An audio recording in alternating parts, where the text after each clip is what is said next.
Good evening, everybody. We are just waiting for a few more people to join, then we'll start. Maybe another couple of minutes. Good afternoon. I think few people have joined, so you require more people to join so that you can start. Yeah. That's what I'm saying. That It's other way around. so you are. Good afternoon, sir. I'm trying to be modest. We'll wait for another 2 to 3 minutes and we'll start. I think a lot of people have joined. No issues. Dr. Prashant has joined. Good evening, Dr. Prashant. Dr. Prashant, namaskar. आप mute पे हो. प्रशांत mute पे हो आप mute पे हो. मैं कहा आपका साथ देने पहुंचने वाले थे लेकिन थोड़ा लेट हो गया मैं. मेरे को 2:30 की टेंशन हो गई, फिर बाद में रियलाइज हुआ 3 बजे है. 3 बजे है. नहीं, मेरे को भी थोड़ा सा मैं तो आ गया था एक्चुअली ऑफिस में ही. फिर बॉस थे. आपके बिल्कुल पास है ना गंगाराम से. नहीं, टाइम तो खराब है. हमें रोड ब्लॉक. डॉक्टर शालू गुप्ता है ज्वाइन. सर आप लाइटिंग थोड़ी ठीक कर लो, आपकी लाइटिंग बड़ी ऊपर आ रही है. डल आ रहा है. हाँ. आपका चमकता चेहरा दिखना चाहिए सर. Glowing face. हाँ, आप दिख रहा है. अब बेटर है. और हमारे इतने डायनेमिक बंदे हैं. लाइट को अपने आगे कर लो. आपके पीछे लाइट आपके पीछे से आ रही है सर. ठीक है, अब ठीक है. अब ठीक है. Fine sir. अब ठीक है. Right sir, right. Dr. Sonia has joined. Dr. Saroja Balan. मेरी आवाज आ रही है सर? ऑडिबल है? या बिल्कुल ऑडिबल है. Very good. Very well Audible.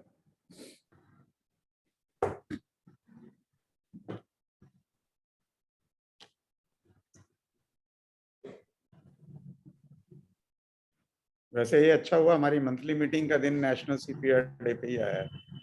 ये हमारी चॉइस नहीं है ना. ये तो 21 तो फिर 21 ही रहेगी. ये कुछ दिन थर्सडे आ गया तो फिर मीटिंग हो गई. हाँ.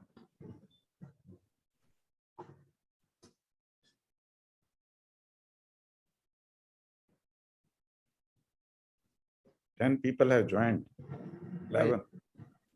ज्वाइनिंग है. थोड़ा टाइम तो लगता ही है. हाँ, तो पहले टेक्निकल इशू आ रहा था ना थोड़ा. हेलो.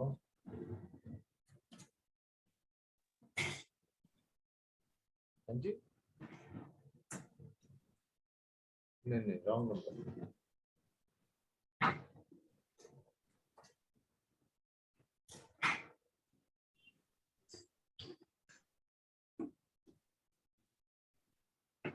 प्रोग्राम की कॉपी दे दियो.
डॉक्टर पंकज शुरू कर दें. 15 पार्टिसिपेंट तो आ गए हैं.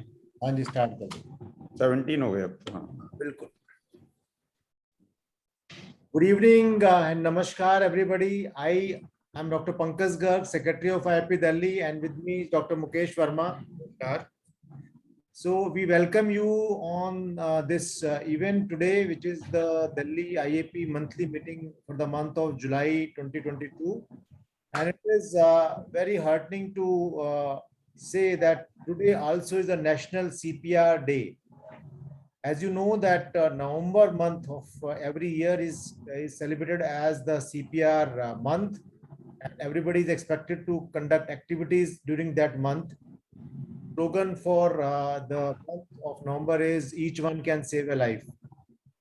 But today, 21st of July happens to be the birth anniversary of late Dr. Anand Chandilya. And that is why today is a special day celebrated as National CPR Day. Dr. Anand, as many of us may be knowing, that he was very active in IAP and he was the person who was doing a lot of CPR related workshops all over the country. So I congratulate West Delhi branch of IAP Delhi as well as South Delhi branch of IAP Delhi, who have already conducted CPR workshops in their areas. And as a secretariat of Delhi IAP, we have taken this day, that is 21st July, to celebrate the National CPR Day. So to do that, we have a special lecture by Dr. Shalu Gupta, who will be speaking to us on the CPR Day. And to start the first session, we have Dr. Prashant Seth. Prashant Seth is a very senior member of our IAP Delhi. He's a senior consultant at BLK Max Hospital. He's also the vice president of Delhi IAP, and he's also the joint secretary of Delhi Medical Association.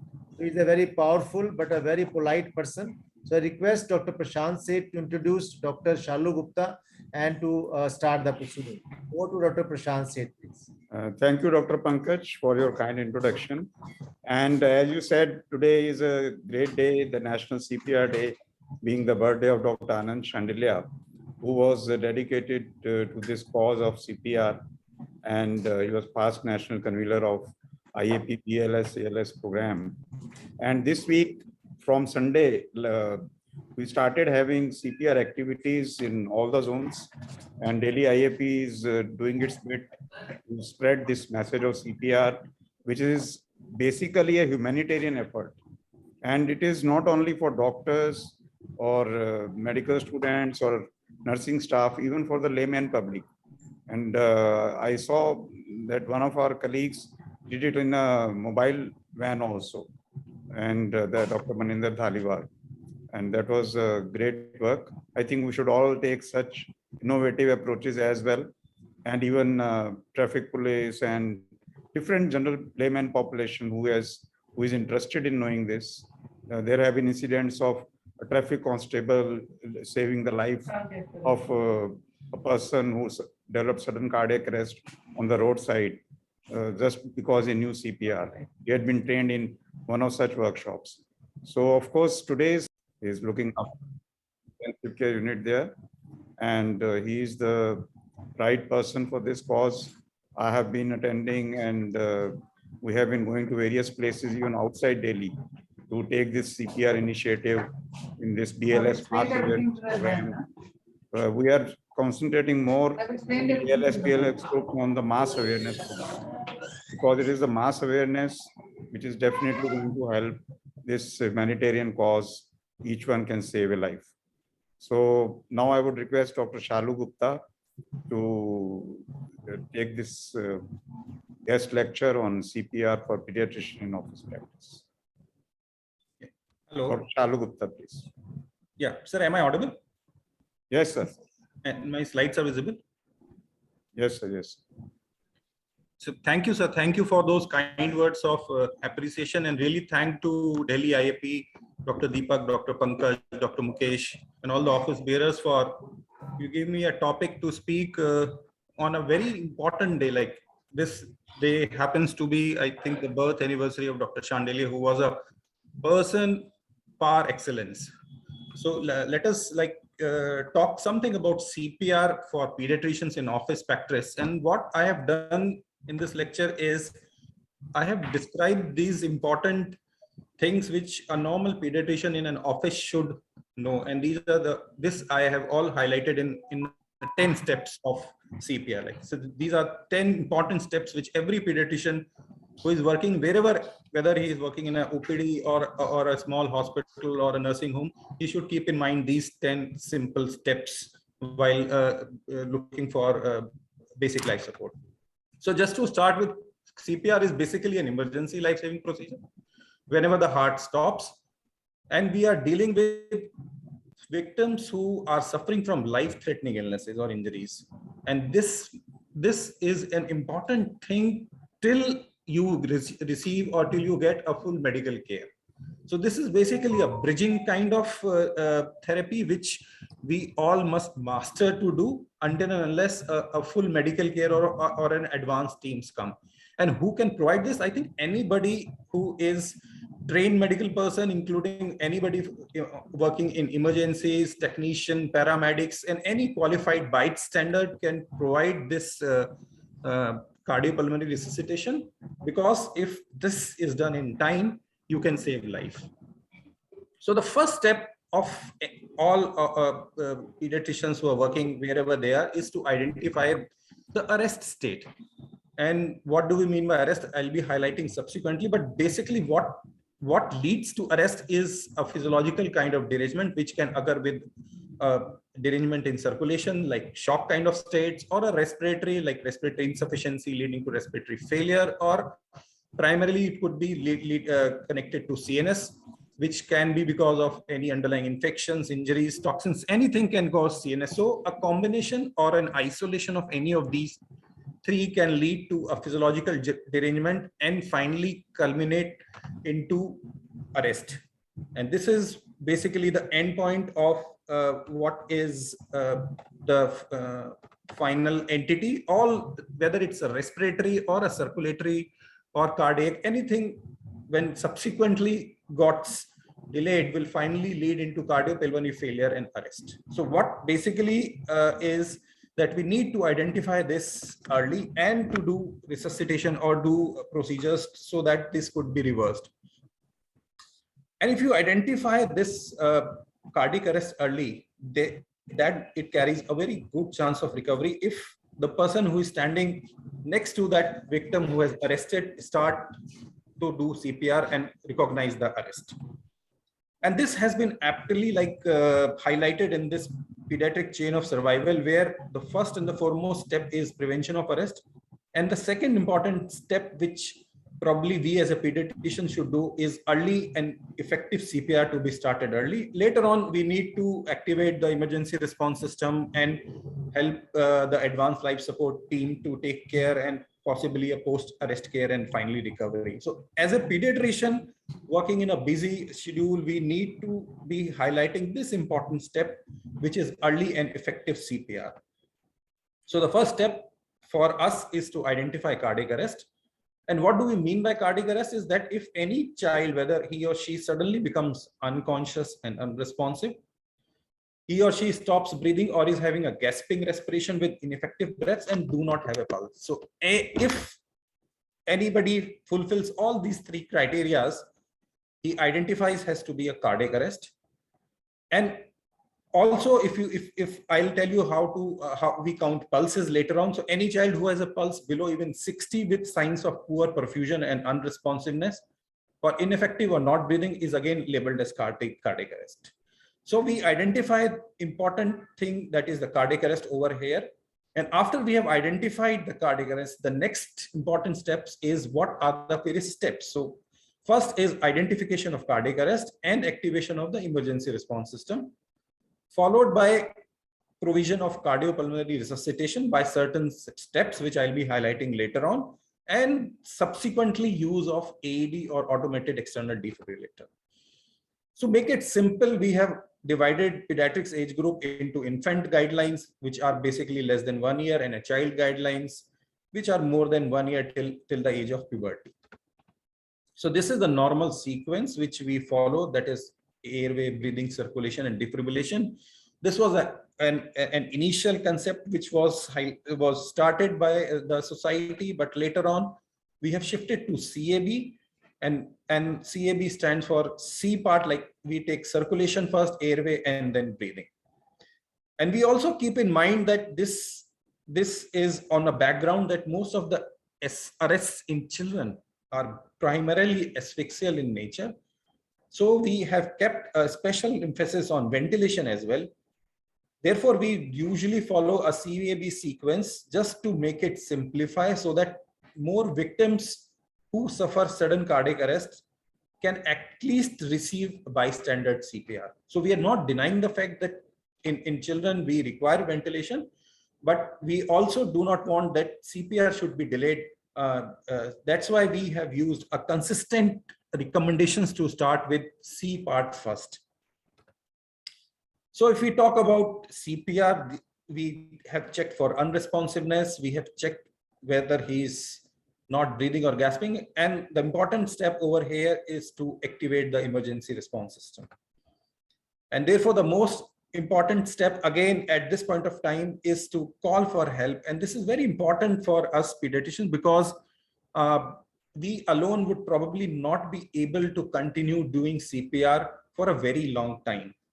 And also we need help in the form of maybe drugs, instruments, AEDs, other things. So that's why we need to call people in help. And this call for help basically means calling your nearby care, or maybe you can call certain central numbers which are there in your city or in your state.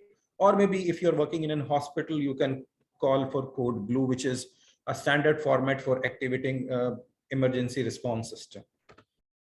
And this is usually like the diagram. How do we go about doing CPR in an adult? There are various defined positions, like who will take care of the airway and breathing, who will take care of the chest compressions, AEDs, drugs, time recorder, and this is all standard procedure to be followed if we have a dedicated code blue team in any hospital or a nursing home.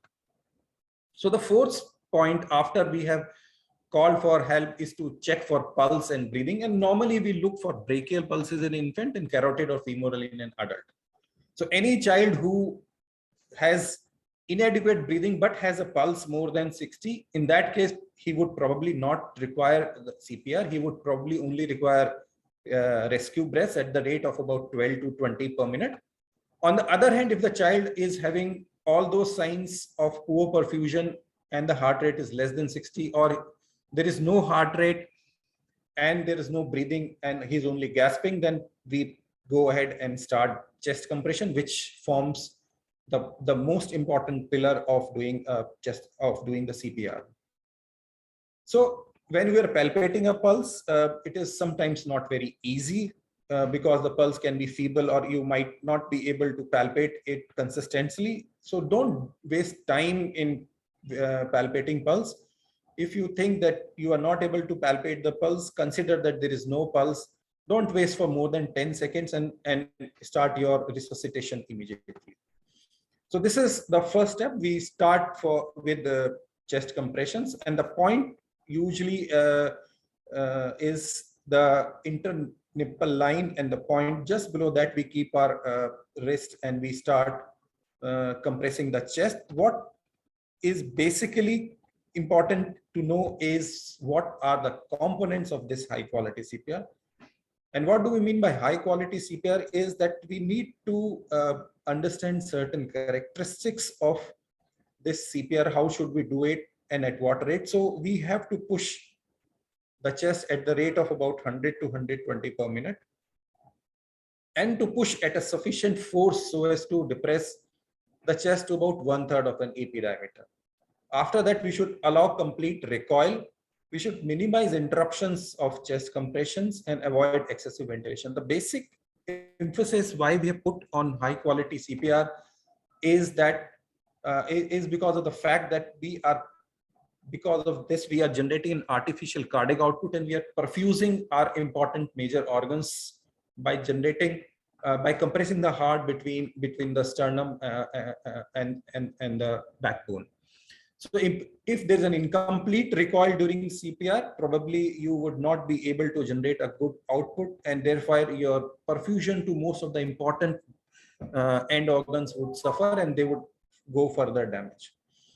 Important thing to notice over here is, since this is a very tiring process, you need help, and that's why I reiterated the importance of activating the emergency response system or the team earlier in my talk.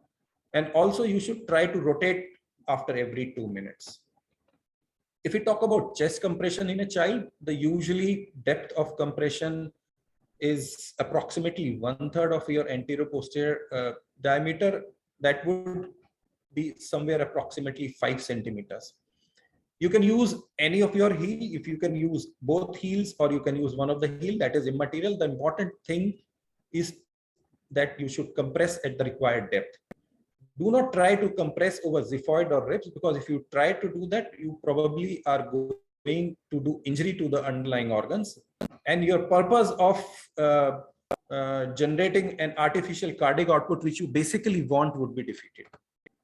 So this was how we do in a child and infants, and in small kids, we usually use a 2-finger technique or a 2-thumb encircling technique, where we encircle the host chest by our 2 hands. The depth is almost same to compress, about 1/3 of the anterior posterior diameter and approximately 4 centimeters. So this is how we do a 2-thumb technique. By compressing the lower part of the chest, we draw an internipple line and place our thumb just below that line, and we press the chest as shown in the figure. This is a 2-finger technique. This is basically used when you are a single rescuer, but if you are 2 rescuers, even then probably I think the 2-thumb technique would be a preferable kind, as it gives you a more comprehensive grip over the chest. The 6th step is important step. After you have started your chest compressions, the next step is airways, or the C. After C it comes A. So you need to take care of your airways, and you need to open your airways. Mind you, since in children and pediatric age group, whenever a child becomes unconscious, because of the prominent occiput, the neck and the head tends to flex, and because of this flexion, the airways can get compromised. So it is important that you, before you give breaths, you need to open these airways. The ratio is usually 30:2 if you are a single rescuer, and in children it would be 15:2 if you are a 2 rescuers who are doing that. So the normal procedure which we use, or which we commonly use to open the airways, is called as head tilt chin lift. And this is how we do a head tilt chin lift. We place one hand over the head of the child and the other over. So one hand is placed over the forehead, which puts a pressure on the forehead, and the other hand is put over the bony prominence, and we try to open, or try to just extend the head so that the airways which probably were closed open up and they become in line with your trachea. So you need to open the airways by this procedure. In case if you are suspecting that the child is having a head injury, we do another procedure which is called as jaw thrust, and which is nothing but simply putting pressures and pulling the lower end of mandible upwards so as to open the airways. The basic purpose of using jaw thrust is primarily to decrease the movement at cervical spines, which in case if the child is having a cervical cord injury is not exaggerated if you do your routine head tilt chin lift. So after you have opened your airways, the next step is to provide ventilation. And I told you, since most of the arrests in pediatric age group are asphyxial in origin, ventilation forms a very important part of your whole CPR algorithm, as vis-a-vis in adults, where probably a compression only CPR is more emphasized. In pediatric age group, we need to focus on ventilation as well. And as I told you, the ratio, if you're alone, the ratio is usually 30:2. That means you give 30 compressions and 2 ventilations. But if you are 2 rescuers in infants and child, the ratio decreases to 15:2. So you need to deliver ventilations with minimal interruptions and chest compressions, as per my initial talk, where I have told you that we need to follow high quality CPR. If you have an advanced airway in place, that means if you have intubated the child and already protected the airways, then probably you can just provide your compressions at 100 rates per minute and your breaths at around 8 to 10 breaths per minute. In adults also, and even in infants and children, where you are alone and probably not versed with doing ventilation, you can also go ahead and do and provide only CPR or chest compression only. But mind you, in children, ventilation forms a very important part of your whole algorithm of CPR. Now, how do we provide this ventilation? We have bag and mask. I think most of us know what is a bag and mask assembly. We need to select the correct size mask, and we need to keep this correct size mask. I think important thing is that in our hospitals, clinics, and wherever we are working, we need to have an appropriate size ambu bag, or what is called a self-inflating bag, and an appropriate size mask. And it should be checked previously, so that at the last minute we should not find that this mask is not working, or this mask is leaking, or the bag is not working. So an important part which we should always ensure, we open the airways by the technique I've already described, make a very tight seal between the mask and the face, and deliver 2 effective ventilation or breaths.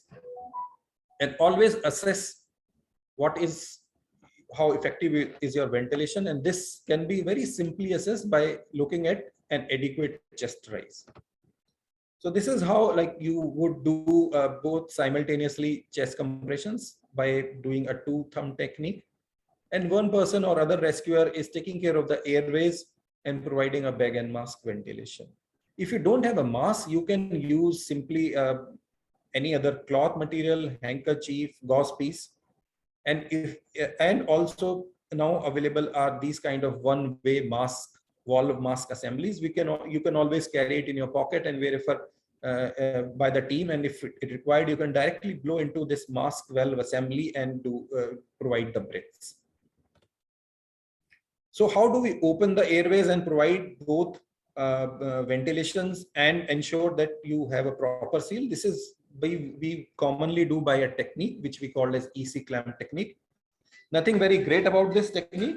It is basically a technique where we press this mask. I think the most important point to give ventilation in any child or infant is to ensure a proper seal, because if there is no proper seal, you would probably not be able to push adequate amount of air into the lungs. More so, the air would bypass into the esophagus and cause gastric distension. So a proper seal is still required. And this is how we form the 3E, which form these 3 fingers form the E to support this mask over the face. And by these 2 fingers and the thumb forming a C, we press it hard over the oral cavity. So bag and mask assembly, I think, it forms the crux of providing ventilation in healthcare facilities. And these are the various sizes, I think we all know, which should be available. The minimum size which should be available should be about 500 ml for infants and young children and 1000 ml for older children. If available, you can attach an oxygen power to it, or if not, then probably an oxygen reservoir or other things to increase the inspired air concentration. So we need to give these breaths very slowly. We should not be in a hurry to just push in. It should be very slow and very gentle amount of air which should be pushed in. And these 2 can be given, the 2 breaths have to be given one after the another. If you're not able to find chest rise, don't panic. Just try to reopen the airways. Verify that whether your mask is properly fitting and there is a tight seal. And then you can try once again to give ventilation. Sometimes if you are alone, probably bag and mask would be a cumbersome kind of thing. In that case, you can use like mouth to mouth or mouth to barrier device. But always keep in mind, when you are giving ventilations, don't try to push in too much of air, especially in small kids and infants, where you might even injure the lung if you give too much of air. So avoid excessive ventilation. Give just gentle amount of ventilation, just so as to see a good chest rise. So 2 persons, if there are 2 persons, you would be better to give bag and mask ventilation, especially more so if the child is having a significant airway obstruction, or a child is suffering from poor lung compliance, or there is a difficulty in creating a tight seal. So that in that cases, probably 2 persons would be better rescuers as compared to a single person. The 9th step is again a very important step, where we use AEDs. Most of us must have seen these AEDs in most of the airports and in metro stations and malls. These AEDs, or what we call as automated external defibrillators, are very simple devices which identifies two important rhythms, and these two important rhythms are ventricular fibrillation and pulseless ventricular tachycardia. So these two important rhythms carry importance, that if you provide defibrillation to these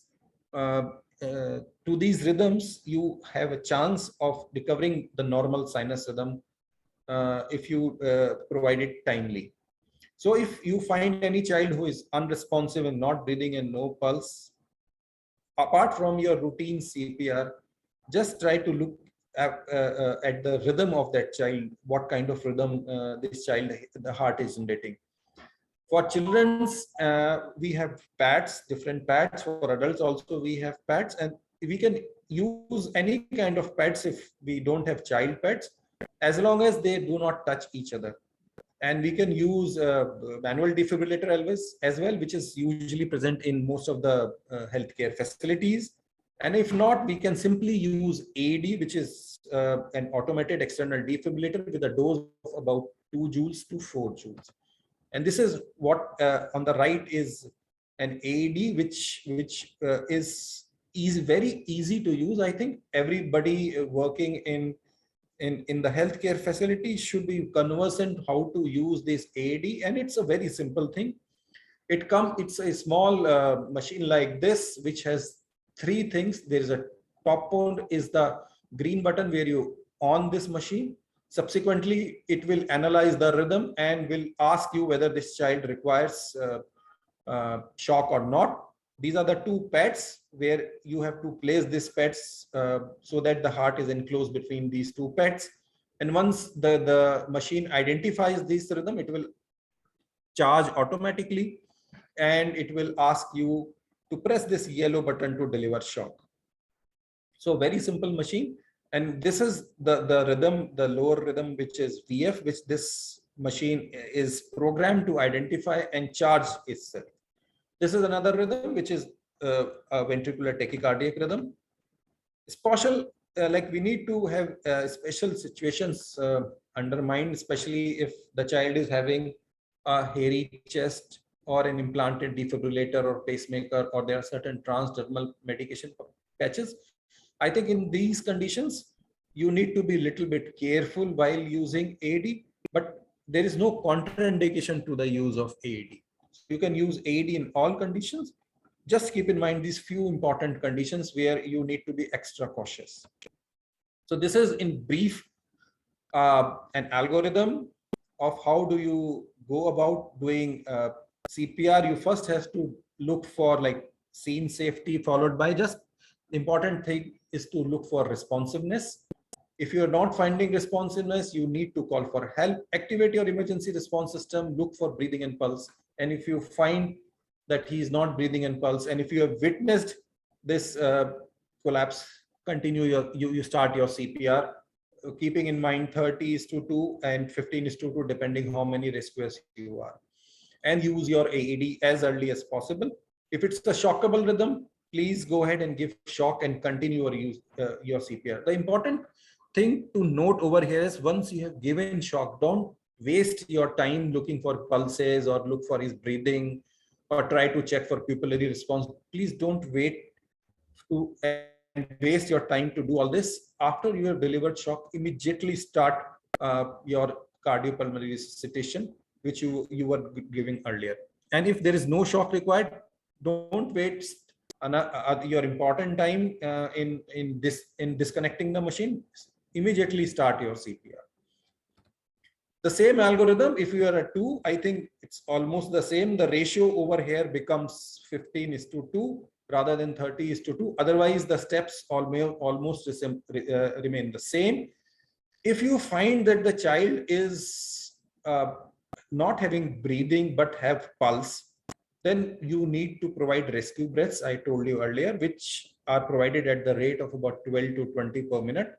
In any case, you have already activated the emergency response system, so the team would come and take care of the airways as and when required and continue giving your rescue breaths. Plus, you need to recheck everything after every 2 minutes. At any point of time during your resuscitation and your giving breaths, you find that the pulse has gone below 60 and there are still signs of poor perfusion, please go ahead and start your chest compression. If you find, on the other hand, that there's a normal breathing and the child has pulse, but he is not conscious, then put the child in recovery position. So the 10th and the last step is especially pertinent during these COVID scenarios. The important thing, like, which I need to highlight over here, is that we need to minimize the chances of aerosolization and chances of disseminated of these aerosols. So the number of team members probably we need to reduce. So here you can see that instead of 4 or 5 personnel who were doing resuscitation as a code blue team, here we usually instruct that the number of members who do resuscitation are preferably 3, not more than that, where the leader or the team leader or the person standing at the head would take care of both the airways and the breathing, and the number 2 person who was here would take care of the compression, and then he would alternate with 1 and 2, and possibly the third person would provide AD and other medications as well. So minimize the persons who are exposed to a potential patient suffering from COVID-19. And if we talk about algorithm, the algorithm probably remains the same as I had earlier highlighted. The only thing which needs to be is that we need to protect ourselves and we need to take special precautions. We need to wear gowns and masks as appropriate as per the standard recommendations. Otherwise, we check for responsiveness, assess for breathing, look for breathing and pulse, and we start CPR as per the standard guidelines. The only thing, again, to importantly notice is whenever we do CPR, we need to use viral filters if available, so that, again, the important thing is that dissemination of viral particles into the air is minimized, and we use standard personal protective equipments to minimize the exposure. So to summarize, the rapid and effective bystander CPR can be associated with return of spontaneous circulation, and possibly, I think this is our aim. And we need to have, apart from developing ROSC, we need to have a neurologically intact survival, which I think is the most important thing which we want. And this could only be possible if we very diligently follow this CAB sequence, and with a special emphasis on high quality CPR or all the 5 components of cardiopulmonary resuscitation, which I've already enumerated, and timely use of AD to reverse all those shockable rhythms. And I dedicate my lecture to Dr. Anand Chandelier. I think many of you must be knowing him. He was a gentleman and a clinician par excellence. And this day today probably happens to fall on this day 60 years ago. This great person was born. And just to tell you that sadly this person died while he was going for a walk and developed cardiac arrest, and there was nobody there to resuscitate him. So just to commemorate the loss of a great soul from us, we celebrate this day as the National CPR Day in memory of this great person.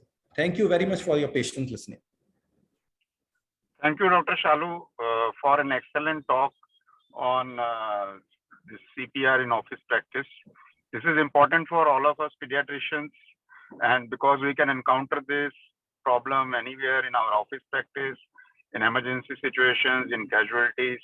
But all the more it is important if we take it further to our staff members, even where we are staying, to our RWA people, that is common layman who can be trained. And even we are planning to have organized police camps in some Delhi Medical Association zones for this CPR. So I think this is a very great beginning, though most of us pediatricians are familiar with many things included in CPR, but it has been a really good revision and motivator for us. Thank you. And now I hand it over to Dr. Pankaj for further proceeding. Thank you, Dr. Prashant and Dr. Shalu for enlightening all of us on the importance of CPR and how to do pediatric CPR. Just to mention that very recently I had a visit to Leh Ladakh, and on my way back, I had to resuscitate. I had to do CPR of an adult patient who was around 22 years, and he got into some pulmonary hypoxemia and he had cardiac arrest. So fortunately, with the help of two of my children who are also becoming doctors and my wife, all four of us could resuscitate.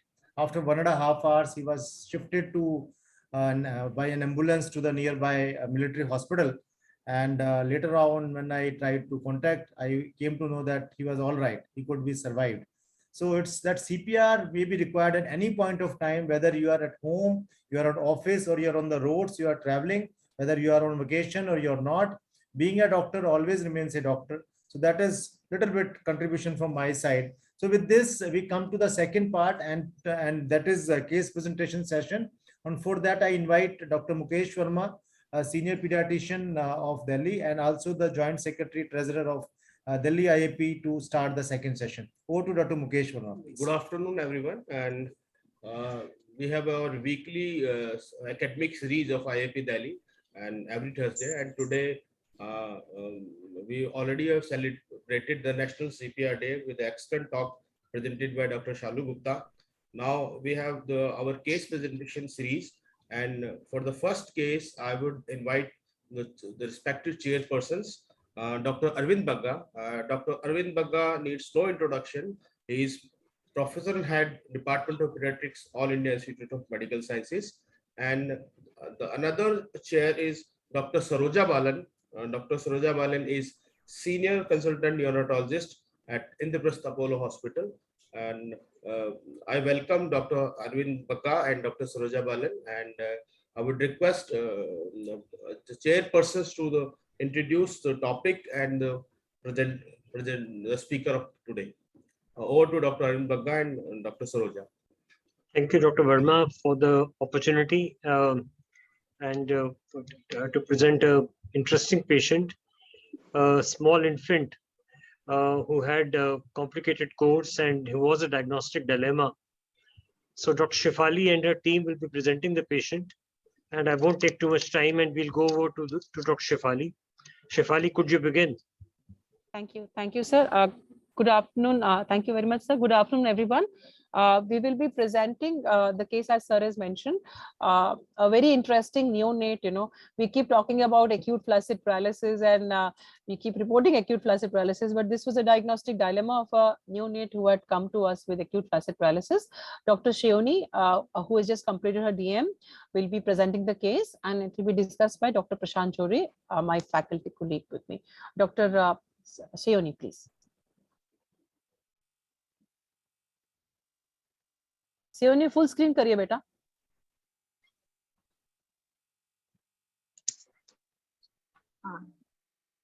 Ma'am, is my screen visible? Yes, it's visible. You are audible. Continue, please. Yes. Good afternoon, respected teachers and dear colleagues.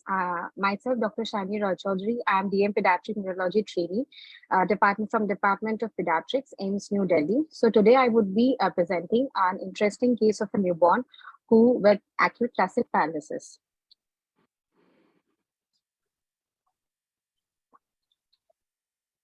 So we had a patient of 1 month,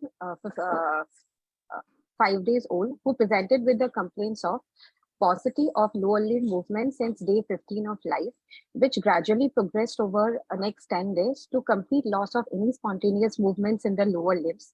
Mother also complained that there was some change in frequency of micturition. However, the upper limb movements were normal, and there was no history of any fever, any irritability, any lethargy in the child. There was no history of trauma. There was no history of any procedure being done in any spinal procedure being done. And the child was born out of a full-term normal vaginal delivery with a birth weight of 2.5 kg, and the neonatal transition was smooth. Regarding the antenatal history in the mother, there was a history of fever, but there was no rash in the early 3rd trimester. And the mother also complained of decreased perception of the fetal movement since then. On examination, the child was active, playful. and interacting with the mother. The anthropometry parameters revealed that the weight was 2.5 kg, which is less than -3 standard deviation. Length 53 centimeter, which was also less than -3 standard deviation, and an occipital-frontal circumference of 33.8 centimeter, which was also less than -3 standard deviation. The skull and spine examination was normal. There was no evidence of any tongue fasciculation. On distal CNS examination, there was classic paraplegia with absent muscle stretch reflexes and mute plantar response. The upper limb examination at that point of time was normal. However, there was no response to any pain sensation approximately around the level of the umbilicus, and there was no any other meningeal signs or any other signs of raised ICP. And the other systemic examination, the cardiac and the respiratory system examination was normal. However, the parabdominal examination revealed a firm hepatomegaly. So with this all complaints, the child presented to our OPD. So now we have a database of a child who had a neonatal onset progressive paraparesis with lack of sensation in the lower limbs with a possible bladder involvement along with a failure to thrive and a hepatomegaly. When the child visited our OPD, so this was the syndromic diagnosis for this case would be acute tacit paralysis, and based on the symptom complex of a paraplegia with a sensory level and a bladder involvement, we would like to localize the lesion in the spinal cord. When the child visited to our OPD, and initial imaging was available, but it was a whole spine screen, no contrast images were available. So this sagittal T2-weighted image shows that there were multifocal patchy T2 hyperintense lesions extending throughout the spinal cord, particularly involving the upper cervical, the mid dorsal, and the conus. So based on this clinical profile and the radiological findings, we had kept the etiological possibilities for the syndromic diagnosis being, first, it could be due to a spinal cord abscess. Secondly, spinal cord tumors, commonly in this age group being an atypical rhabdoid ependymoma or any other astrocytoma, and in view of the occipital-frontal circumference and failure to thrive. So there was a microcephaly. So we had also kept the possibility of a congenital infections being toxoplasmosis or a cytomegalovirus infection. So we went ahead with further investigation to look for the etiological diagnosis. So the first, what we did was to do a MR spine with a contrast. So this MR spine contrast image of a sagittal section, T1 weighted imaging showed that there were multifocal lesions in the entire spinal cord, particularly in the cervical, mid dorsal, and the conus area. And this also demonstrated a heterogeneous signals with some hypointense areas also. And this lesions showed some eccentric contrast enhancement pattern.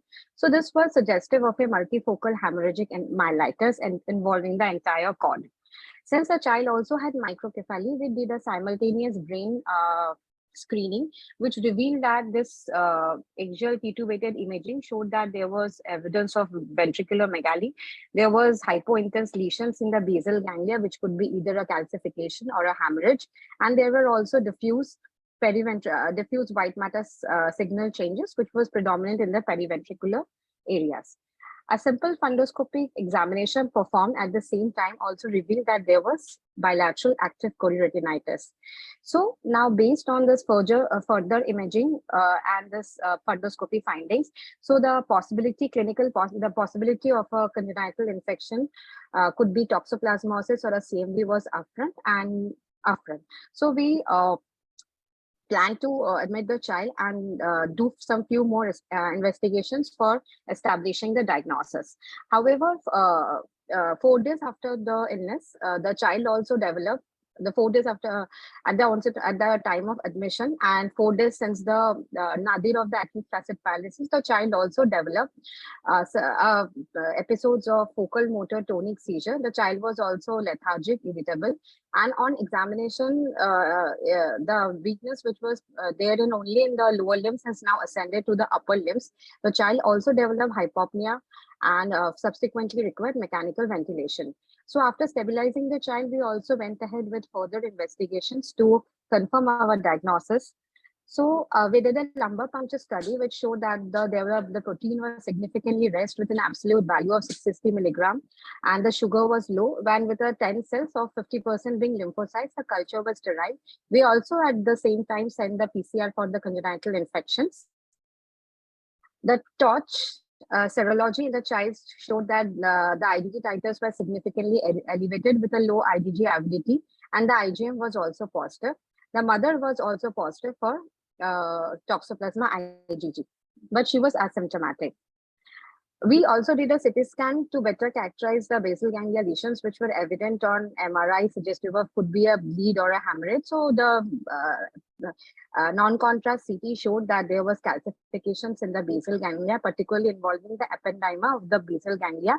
Apart from these basal ganglia calcifications, there were also some faint punctate calcifications in the periventricular and subcortical areas also. That image is not shown here. By the same time, the CSF Toxoplasma PCR turned out to be positive, and then we confirmed our diagnosis of a congenital toxoplasmosis. So a newborn presenting with the acute flaccid paralysis with congenital toxoplasmosis as an etiology is not a very common presentation. So at that time, we did a literature search, and then we found the first reported case of an ascending paralysis due to myelitis in a newborn with congenital toxoplasmosis in the year 1996. So that was a 10-day-old girl who was also symptomatic since second week of life with an acute flaccid paralysis with microphthalmia, microcephaly. Her MRI also reveals patchy myelitis with an ependymal basal ganglia calcification, leptomeningitis, hydrocephalus. The CSF study in the child showed that the proteins were also significantly raised. The immunostaining revealed that the toxoplasma trophozoites were positive. However, the child had a severe course and expired at day 27 of life. Similar case reports were also there. One was in 2012 of a similar 2-week-old girl who also presented with a lethargy, hypothermia, and an active flaccid paralysis. And the child was initiated on steroids in view of retinitis and chorioretinitis and the significant protein levels in the CSF. However, the outcome at the 6 months showed that she had a severe neurological sequelae with significant tonal abnormalities and a chorioretinal scar.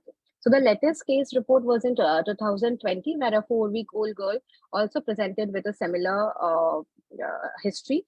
However, in this patient, apart from the myelitis, there were also hemorrhages in both the spinal cord and the brain. And this child was also started on steroids along with the antiparasitic treatment. However, the outcome at 6 months showed that there is significant residual paraplegia with the retinal scars. So coming to the management of a patient with congenital toxoplasmosis, any child has to be initiated on the antiparasitic measures, that is the pyrimethamine, sulfadiazine, folinic acid at the recommended doses. So pyrimethamine has to be given at a dose of 2 milligram per kg once a day for 2 days, followed by 1 milligram per kg daily once a day for 2 to 6 months, followed by 1 milligram per kg alternate day for a year. The sulfadiazine should be initiated at 50 milligram per kg twice a day for 1 year. And folinic acid should be given 10 milligrams 3 times a day per week.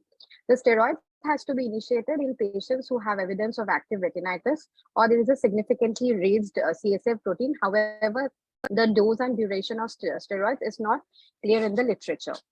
And when we follow up these patients of congenital toxoplasmosis, has to be a thorough follow-up with a blood serology, the blood CBC complete hemogram, Toxoplasma serology and ophthalmologic investigations and neurodevelopmental assessment.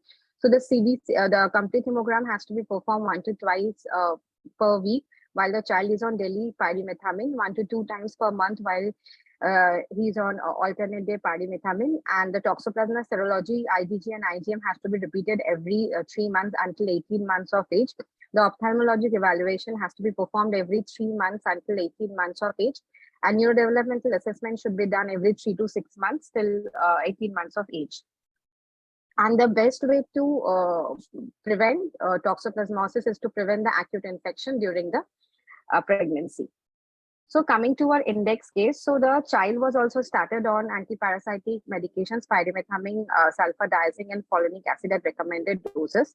The steroids were initiated at 1 milligram per kg per day, and the child also required ventilatory support and was subsequently required tracheostomy. The child was also loaded with anti-seizure medications, and steroids were stopped with tapering after a period of 6 weeks, and she was discharged after a total duration of 6 weeks. So the follow-up of this child at 4 months revealed that the child had some meaningful eye contact. There was regards towards mother was present. She had intermittent visual fixation on objects.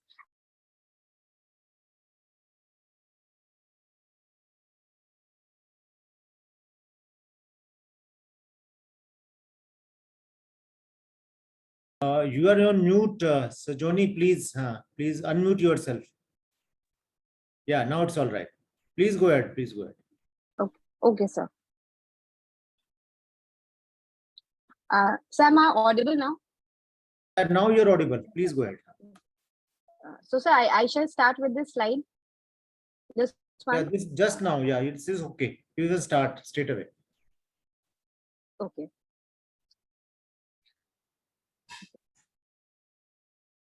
Yes, sir.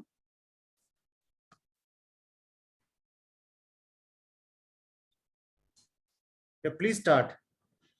You can share your screen. Yes, sir. Yes, sir. Yes, sir.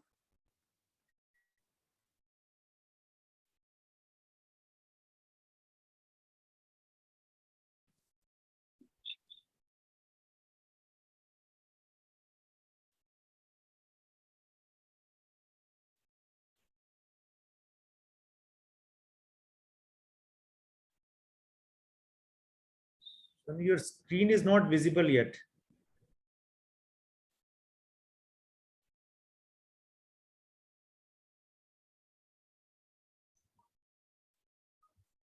Dr. Shefali, you can comment. Will that by the time? Yeah, Shefali or Prashant, one of you could. Prashant. Prashant, maybe you can. Yeah. Yes, sir. Sir, in a second she is connecting, sir. In a second she is connecting. Bolo, beta, you just, talk about the case. Just talk about the case. Dr. Prashant, you want to talk about the case? Is my voice clear? Yes, you're clear. Fine. Okay. So why we chose this case, because there were two important issues that we wanted to highlight. One is that we know that torch is quite common in our setup, but this was an unusual presentation. We generally don't think of torch as a possibility when a child comes to us as a floppy infant or someone who is coming with a paralysis. So, and the other issue is that when we encounter these neonates or infants with floppiness, we often don't think of spinal cord as a site of locus. That is one other thing that is very important, because we cannot do so much of formal neurological examination at this age that we will be able to clearly pinpoint that this is only paraparesis or there is an element of a differential quadriparesis which is there. And the immaturity of the brain will suggest that human signs are not going to be there. So here there has to be this high index of suspicion. So the moment you feel that this baby you are encountering has got some abnormalities with his sensations, the mother says that breaking or pinching is not creating any sense of reaction, then you should get alerted to involvement of a cord, because bladder bowel, I don't think it will be always be there. The parents will be able to tell you there is a change happening, because at this age it is very difficult to actually pick these things up. So these were very important things that actually would give you an insight that maybe you are dealing with a cord pathology, and the moment you do so, you get an evaluation done. And here what we found was that there was patchy involvement of the entire cord, and this had a hemorrhagic component as well. So again, this was a quite an unusual thing. We generally don't get as hemorrhagic myelitis at this age. In older age, we would think of a neuromyelitis optica and aquaporin 4 associated demyelinating disorders, which is generally would not be very unheard of in a neonate. So then we thought ki maybe we are still dealing with a common etiology, but with an unusual presentation. So we thought ki maybe torch can still be a possibility, especially because microcephaly was also there. So further evaluation, getting the funders done. So all these basic things, there was no very high-end investigation that was required, but yes, getting an early fundus, getting a repeat CT scan to look at the basal ganglia. There was a chunky calcification in the basal ganglia. The fundus showing chorioretinitis. So all these actually suggested that we are dealing with TORCH. But again, mind you, it is CMV which is more common in our setup. We don't get toxoplasmosis. The prevalence is quite low. So things were not completely fitting into that. Instead of those periventricular calcification that we encounter in CMV, it was a chunky basal ganglia calcification. So therefore, we went ahead and we got this individual torch profiles done, and finally that gave us the diagnosis of toxoplasmosis. Till that time, torch was a possibility, but once we were very able to pinpoint that, we were able to start specific treatment. So that is one. So these were few important things that were the highlight of the case. But yes, definitely we lost the baby, but the child already started to show us some improvement. Yeah. But again, Sir, can you allow me to share the screen once again? Can I just show the few images? Please, please go ahead. Yeah. I'll just share. Actually, one sec. फिर भैया कौन सी slide पे थे? कौन सी इसमें? Okay. ये. So coming to the management, she only start speaking a lot of time. This is already done. Huh? Yeah. So we're coming to the next. She was speaking something on this. Yeah. So coming to the management, so the treatment of toxoplasmosis relies on the starting of the antiparasitic folinic acid, as steroids has to be initiated if there is evidence of active retinitis and significantly raised CSF protein. The follow-up should be thorough with a complete hemogram, a toxoplasma serology, and ophthalmic investigations and a neurodevelopmental assessment. And the main prevention lies on the preventing acute infection in the mother during her pregnancy.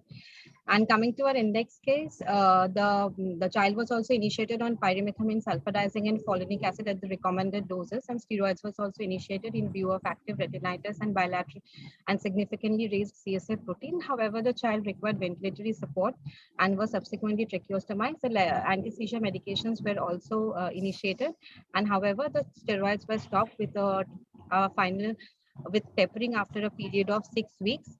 The child was discharged after a period of 6 weeks, and follow-up at 4 months revealed that the child had meaningful eye contact. There was some regards towards the mother. There was intermittent visual fixation on the objects. The anti-gravity movements of the upper limbs had improved, but there was significant residual paraplegia in the lower limbs. There were no respiratory complications, and fundus revealed that there was right nasal and left macular scars. However, at 6 months of age, the child expired due to an acute respiratory event. So there can be varied presentations of congenital toxoplasmosis in form of a subclinical infection, which is most common in 70 to 90% of the cases. The child can also have a severe neonatal course. Mild to moderate disease can be seen in 10 to 30% of the cases in first few months of life. And the classical triad of hydrocephalus, chorioretinitis, intracranial calcifications are seen in less than 10% of the cases. Children can also present with a late sequelae of which chorioretinitis. Ma'am, your slides are not moving. Your slides are not moving. We are still on the management slide. Yeah, can you come to the last slide if possible, Seoni? Yes, sir. Yeah, just come to the last slide. Yeah.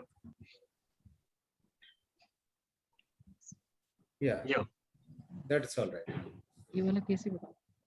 Just go back to the last slide that you were talking about. Yeah. That's okay. Huh? Okay. So we had we had two another cases of toxoplasma. So one was of a 3.5 years old boy who presented with a focal motor seizures, a chronic left hemiparesis, and multiple cranial nerve deficits. The child also has a progressive encephalopathy, and this lasted for around 1 year since 3.5 years of age. So in this patient, we had sent the CSF study for a routine examination, which showed that there was a pleocytosis with a raised protein The cultures were sterile.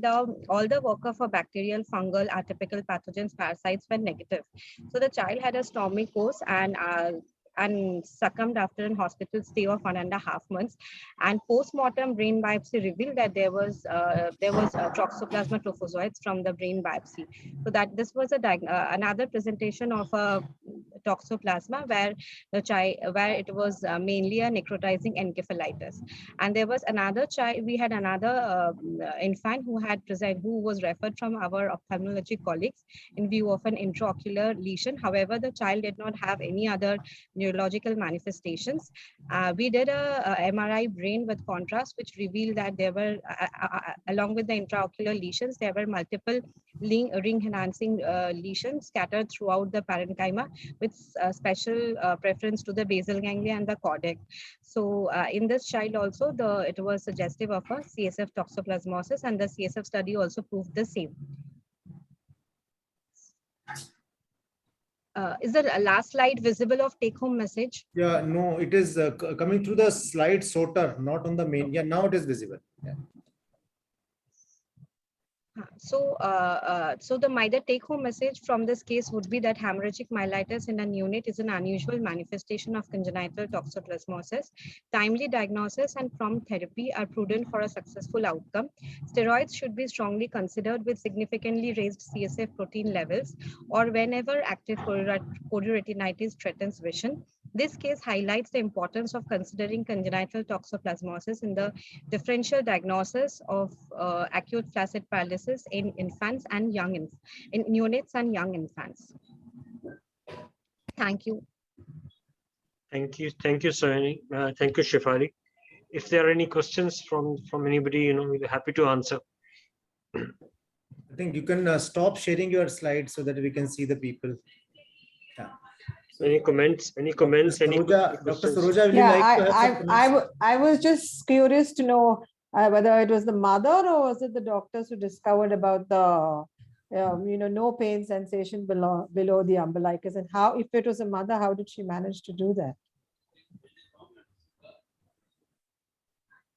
Pain sensation, ma'am, they did not actively gave the history, but on inquiring, she told that the child doesn't perceive any pain in the lower limbs. Yeah, that's what I wanted to know. How did she do it? Is it because when the child was not crying? Nobody goes and does things to the baby, to see whether there's pain. So the mother must have been pretty perceptive to give you that history, which was, very important. Actually, ma'am, you are very true. That is why I said you may not get these signs and symptoms. But what happened here, that because the baby was not moving his lower limbs, so the mother was kept on giving some tinkling, some pain, and that pain would not elicit any movement, neither it was eliciting any pain or grimace on the face. So therefore they thought maybe so that mother was very perceptive. Yeah, agree. I fully agree. Yes. So that was how we picked it up. Okay. It is very well presented. Thank you. I think we're late, so we should move on to the second case, I think. Any other comments? Anything else?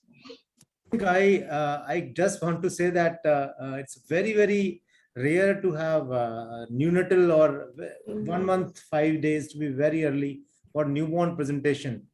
I just want to share that I have not seen doing neonatology for nearly 30 years now, a newborn presenting with such a presentation. So Dr. Shefali and her team must have reviewed the literature. So is it that there are some cases reported all over the world of this hemorrhagic myelitis with toxoplasmosis in any other part of the world? It's said that we used to read that it's more common in France, where there's a lot of cats and all.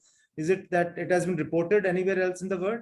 Yes, sir. Sir, there are 3 to 4 case reports, sir. The initial one was from Atlanta, then Kentucky, sir. There are reports. So the latest was published in 2020. The initial cases had only myelitis, but the latest one, which was published in 2020, that a 4-week-old girl, she also had hemorrhagic myelitis. Like there were multifocal hemorrhages in the spinal cord as well as in the basal ganglia.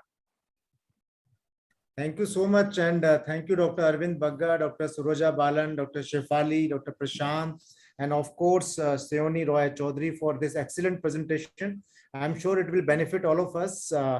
neonatologists as well as pediatricians to have a high index of suspicion, because we do see a lot of CMV infections thanks to the CMV PCR, urine PCR test, which is available so easily now. But yes, I will be investigating for this toxoplasmosis also in future. With this, we go to the second case presentation series.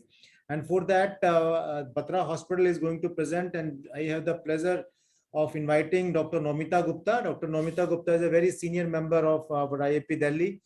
She is the president of IAP South Delhi branch, and she's the senior consultant and head of department of Batra Hospital and Medical Research Center. Welcome you, Dr. Nomita.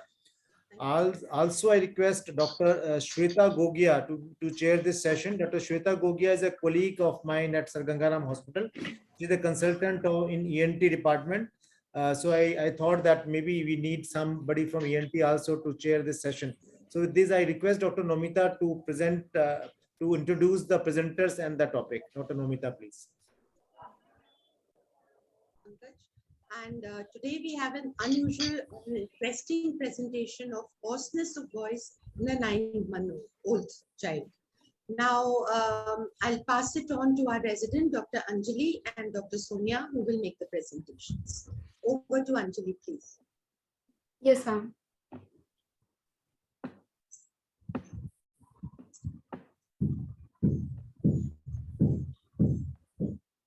Good afternoon and a very warm welcome to everyone. We are presenting here an interesting case of hoarseness in a 9-month-old child.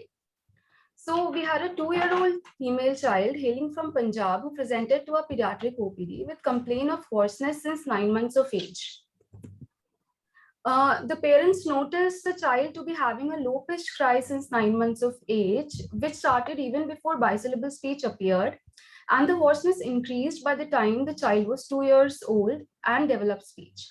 There was no diurnal or positional variation, and aggravating or relieving factors as such. Now, there was no history of any prolonged cough or cold which ruled out any LRTI or TB. There was no history of difficulty breathing or swallowing. Yes, ma'am? Okay, there was no history of difficulty breathing or swallowing which ruled out LTB or laryngitis. There was no history of any foreign body ingestion or aspiration, any noisy breathing or snoring, which ruled out laryngomalacia. There was no history of any ear pain or discharge, no history of any recurrent infections or repeated regurgitations of feed, any airway trauma or procedures, or any allergy or skin conditions. There was no significant past history. Antenatally, the mother was a primary gravida teenage mother, and it was a registered case. She received vitamin supplementations and TT injections, and 3 USG scans were done, which were all normal. There was no history of any fever with rash or lymphadenopathy, GDM, PIH, or UTI, and no history of warts or any genital infections in the mother. Now, coming on to the natal history, the baby was born full term at 38 weeks by a normal vaginal delivery, and the labor was prolonged, which lasted around 36 hours. The baby had an immediate cry, and the ABGAR score was normal. There was no history of any NICU stay, and the child was breastfed within the first hour of birth. Postnatal period was uneventful. In the family history, it was a non-consanguineous marriage, and no history of similar complaints were seen in any other family members. The parents had consulted various doctors over this period, and the child was suspected of having respiratory tract infections and GERD and treated for the same. Now, coming on to the development history, the child can walk upstairs and downstairs with 2 feet per step, can make a tower of 6 blocks, asks for food, drink, shows toys, and speaks 2 to 3 word sentences, but there is hoarseness of voice present during speaking. The child has achieved all the developmental milestones normally, and the child was fully immunized till date according to NIS. Now, they belong to an upper-lower class according to modified Kupuswamy classification. The anthropometric findings were well within normal limit for age. Coming on to the examination, the child was allowed conscious and comfortable and examined in sitting position. The pulse rate was 102 beats per minute and normal. The respiratory rate was 26 cycles per minute, abdominothoracic. There was no nasal flaring or use of any accessory muscles. The child was afebrile and the oxygen saturation at room air was 96%. No other significant findings were observed. The systemic examinations of respiratory system was normal, and bilateral larynge was present on auscultation with no adventitious sounds heard. The ENT findings were normal, and the CNS, CVS, and core abdominal findings were also normal. No abnormality was detected.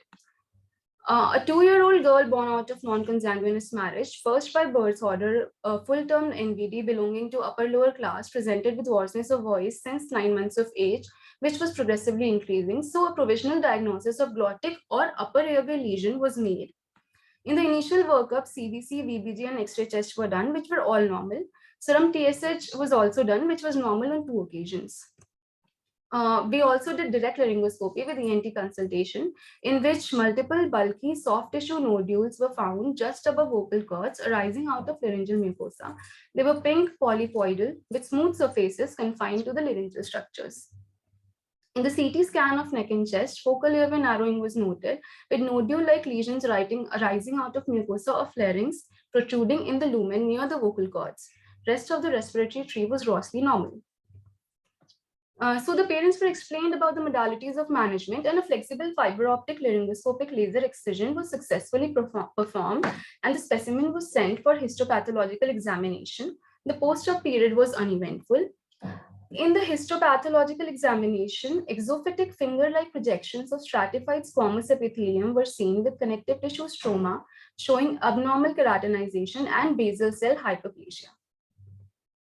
So a final diagnosis of juvenile onset recurrent respiratory papillomatosis was made, and the parents were then counseled about the recurrent nature of the disease and the need of cesarean section in the subsequent pregnancies to prevent infections. HPV vaccination was also offered to both the child and the mother. Now I'll hand over the presentation to my colleague, Dr. Sonia Bhagat, for the discussion. Thank you, Anjali. Now I'll be proceeding and briefly discussing about recurrent respiratory papillomatosis. It is a rare disease of viral origin caused by human papilloma virus, and it results in recurrent papillomatous lesions of upper aerodigestive tract. It is the most common cause of benign neoplasm of larynx in children, and it is also the most common cause of hoarseness in pediatric population. There are two main types of recurrent respiratory papillomatosis: juvenile onset and adult onset. Juvenile onset often presents in less than 12 years old, and if it is after 12 years old, we label it as adult onset RRPs. Juvenile onset recurrent respiratory papillomatosis is, however, a more aggressive disease with numerous papillomatous lesions, and therefore it results in high recurrence rate, which results in many surgical interventions and ultimately leads to voice compromise. There is a classic triad of firstborn, vaginal delivered, and history of prolonged labor in mother, which often presents in the RRP cases. Talking about etiology, it affects both the sexes equally, and it is caused by HPV, which is a DNA virus and has more than 180 serotypes. HPV 6 and 11 subtypes are the most commonly identified serotypes, and of these, HPV 11 runs a more aggressive course, which results in requirement of frequent surgical debridement and potential for malignant transformation.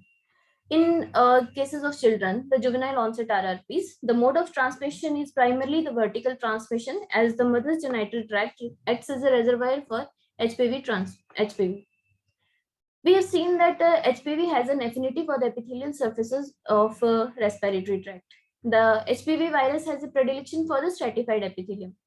Typical anatomical location is usually the place where squamous epithelium comes adjacent to the ciliated columnar epithelium at the respiratory surfaces. And that's why larynx is the most common site of presentation of RRPs.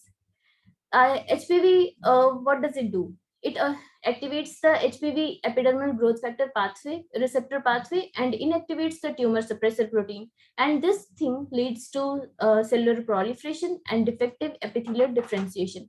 And it ultimately leads to exophytic growths, which result in development of laryngeal papillomas. Gross appearance. Clinically speaking, we find a gross papilloma as an exophytic mass, which typically presents as a pinkish white cauliflower-like pedunculated mass appearing as a velvety mucosa, and it can be single or multiple. Histopathology. On histology, what we find is there are multiple papillary fronts with central fibrovascular core covered by stratified squamous epithelium. Other findings may be abnormal keratinization, hyperkeratosis, basal cell hyperplasia. Papilloma has coilocytosis, which is the presence of a clear perinuclear zone in the intermediate and superficial squamous cells, which is highly suggestive of the viral infection. Clinical features. It usually presents in 2 to 6 years old children and affects both the sexes equally. Usual presentation is usually a non-specific laryngeal or airway symptom. Initial presenting symptom in most cases is a progressive dysphonia, which is followed by stridor and or respiratory distress. Many babies may be aphonic at the time of presentation. Other symptoms that may present are chronic cough, recurrent upper respiratory tract infections, hemoptysis. History of hoarseness of voice may persist for many years, which may ultimately lead to upper airway obstruction. However, pulmonary hypertension and cor-pulmonale are rare presentations. Differential diagnosis. Most common in our setup is tuberculosis.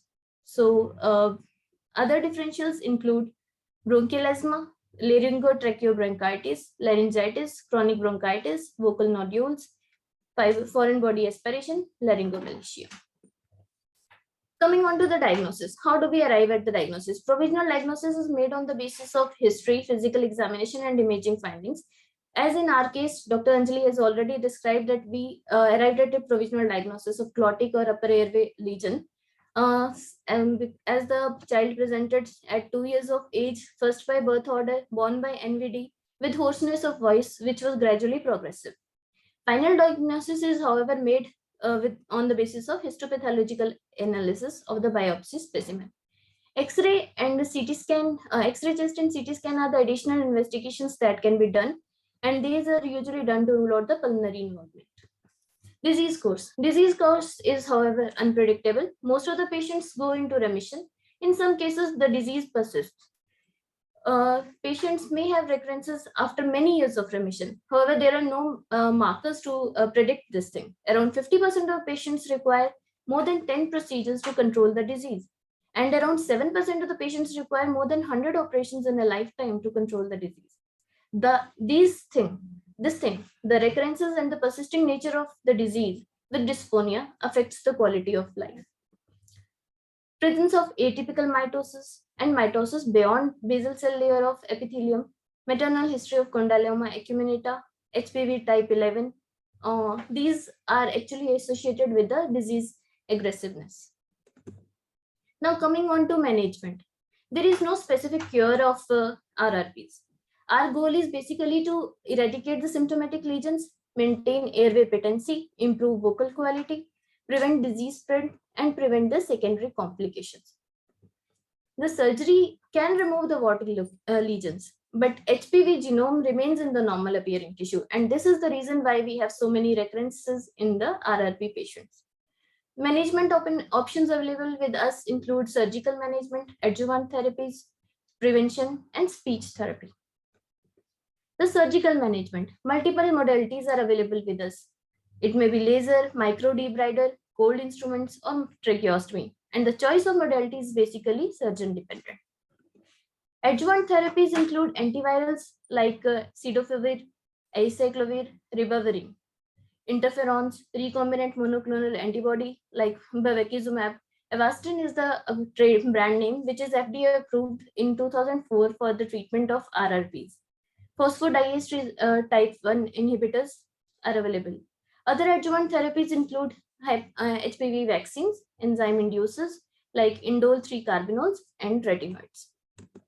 Talking about the HPV vaccines, we have 3 types of vaccines which are available with us. Bivalent, which has strains 16 and 18, quadrivalent, which has strains 6, 11, 16 and 18, and nonavalent, which has been recently introduced, and it has strains 6, 11, 16, 31, 33, 45, 52, and 58. Affordability is the major barrier in procurement of the vaccine, and presently there is also a limited supply to meet the demands of the vaccine. Current ACIP recommends that vaccination should be given to all individuals between 9 to 45 years of age. And the dosing schedule is like this. We give 0.5 ml of the vaccine intramuscularly. And if we are giving the vaccine from 9 years through 14 years, then 2 doses are given 6 months apart. And if we are giving beyond 15 years and in immunocompromised individuals of any age, 3 doses are given. For bivalent, it is given at 0, 1, 6 months, and for quadrivalent and nonavalent vaccines, we give it at 0, 2, and 6 months. It has been seen that in RRP patients with HPV DNA positivity and low anti-HPV antibodies in the surrounding mucosa, HPV vaccination has increased the antibodies against the prevalent strains. Though the definitive mechanism of action of vaccination is not known, but it acts by inhibiting the latent HPV infection in the mucosa surrounding the surgical site by inducing the antibody-induced humoral response and activation of the cell-mediated adaptive immunity. Offering the HPV vaccine as an adjunctive therapy in the post-op period reduces the recurrence rate. In the pre-adolescent individuals, if we vaccinate, the HPV genital wart acquisition is lesser, and it also reduces the secondary laryngeal infections to the newborns via vertical transmission. So coming to it, just if we give, in the cases of unexposed individuals, vaccines can be offered to both males and females. In exposed individuals, we offer vaccines along with the treatment. In diseased individuals, we treat the these papillomas and then we offer vaccines. In children, even if treated, we should offer vaccine irrespective of age. In pregnancy, vaccines can be offered after delivery. And we got to hold the vaccine through pregnancy period if we have if the conception has occurred after we started the dosing schedule of this HPV vaccine, and this can be restarted after the delivery has occurred. There is no contraindication during the lactation period. So I'm concluding this case presentation with the following points: that juvenile onset RRP is a rare recurrent condition, and it initially presents with hoarseness of voice, which may lead to life-threatening upper airway obstruction. It requires repeated surgical procedures for the treatment, and HPV vaccines have a great role in the post-surgical recurrences in prevention of the disease, and also it has been seen that we can use this vaccine for treatment in some cases. Few studies have been going on to claim this thing. Pre-adolescent mass vaccination can bring down the incidence, but affordability of the vaccine is the major barrier to the procurement of vaccine. Thank you. Thank you very much, Dr. Anjali and Dr. Sonia. Congratulations to you and to our ENT department also in the management of this. Now, if our ENT consultant would like to add anything to this case. Hi, good afternoon, ma'am. This is Dr. Shweta Gogia. I hope you can hear me. Yeah, good afternoon, ma'am. Good afternoon, ma'am. Hi, good afternoon. Hi. I think there's some signal issues here. Please Yeah, hi. Yeah, so recurrent respiratory papillomatosis in pediatric population, which we refer to as juvenile recurrent respiratory papillomatosis, is a common finding. We do find a lot of children coming to our OPDs with similar complaints, but the only problem with the disease is the recurrence. The recurrence is the major factor which causes these kids to come to us again and again. So speaking about the disease, number one is that we should recognize that the clinching the diagnosis is important while dealing with the patients who have recurrent respiratory papillomatosis. And after we've clinched the diagnosis, which is usually histopathological, and moreover, while we are doing our surgery, we can very well see from the surface of the lesion that this is recurrent respiratory papillomatosis. And because it has a typical appearance, you can see that surface has studded appearance, which is very typical of recurrent respiratory papillomatosis. So after we've made a diagnosis of a recurrent respiratory papillomatosis, the management is very important. We have to respect the layers of the vocal cord so that the patient does not have a permanent damage to the vocal cords, and at the same time we have to make sure that we have removed the disease. And how we've been doing it here is we do a combination of microdebrider and laser. So we debulk most of the disease with a microdebrider. And then because laser though it is a good cutting edge technology, but it does result in some lateral heat dissipation into the lamina propria of the vocal cords, which can cause permanent damage to the structure of the vocal cords. So combining the two modalities plus using injections like Cytopir or interferon, it does give us, assurance that the thing is not going to come back. But still, we should always keep these kids under a very, very close follow-up. And the first sight of, a sighting of a papillomatosis should, urge us to take the child back into the OT and just remove it before it again, spreads to the entire vocal cords. Because vocal cords being dynamic structures, they are, constantly hitting against each other. So anything which is sitting there, any infection which is sitting there is bound to spread to all other sides. So till the time it is confined to the glottis, it is still manageable. But once it starts going down into the subglottic space or into the trachea, then is when the real problem starts, which is really, really difficult to tackle. So we avoid doing tracheostomies in these kids because the tracheostomy site then, harbors the virus, and it becomes the site where the child can eventually develop papillomas, and then they start transferring into the bronchus. And once they are into the bronchus, it becomes really, really difficult to manage these kids. So, ma'am, are you offering HPV vaccination to these children? Yes, we do offer HPV vaccination, and plus, making them aware that this has happened because of this problem. So in future, your other kids and everybody has to be, they have to be made aware about all these stuff. This is very, very important. That was the point of presenting the case today, because we want to highlight that even if the child is suffering from HPV disease, we have to offer vaccination to such children as well as mothers, because vaccine has a role. In recurrences, it has a role. Yeah. It does. I agree. Totally agree. Thank you so much, ma'am, for your input. Thank you so much.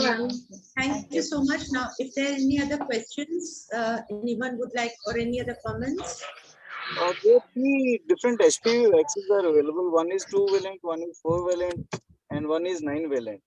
So which one would you recommend for such a young children? Or so, although there are no studies which recommend that, there have been usage in children about 5 years of age. We searched the literature a lot, and it has been offered to both boys and girls.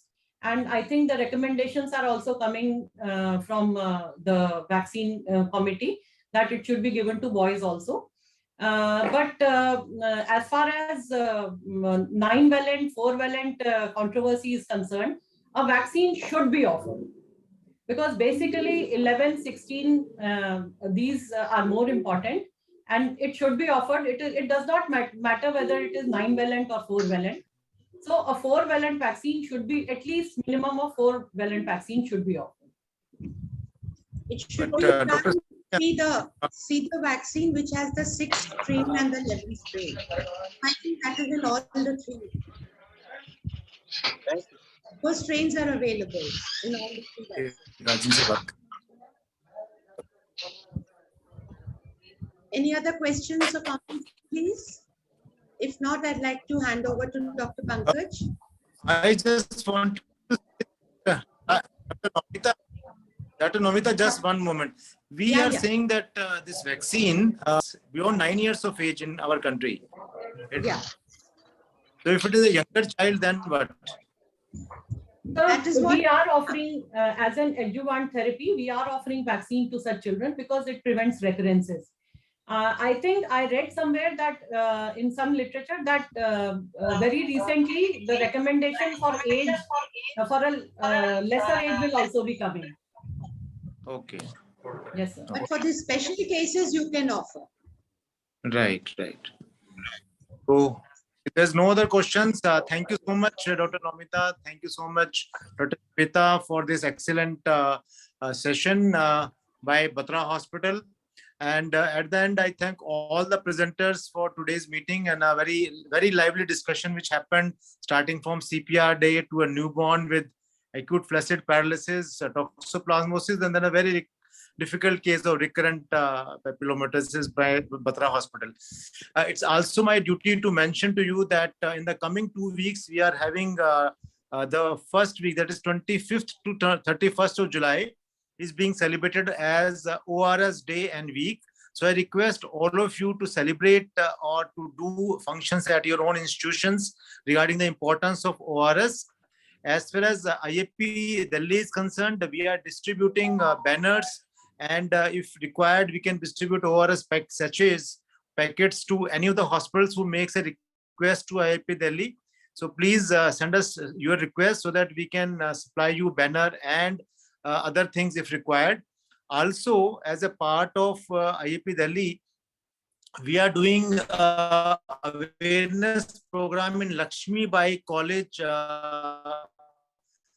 which is in Ashok Vihar.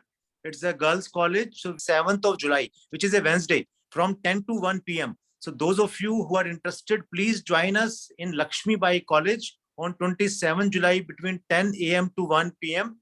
We are looking forward to your participation in ORS Day and week celebration. Apart from that, breastfeeding week celebration is being done from 1st to 7th August. So that is also a big program. I request all the hospitals to participate actively into the breastfeeding week. As part of IAP Delhi program, you can again request us to send us banners and other relevant material to be distributed.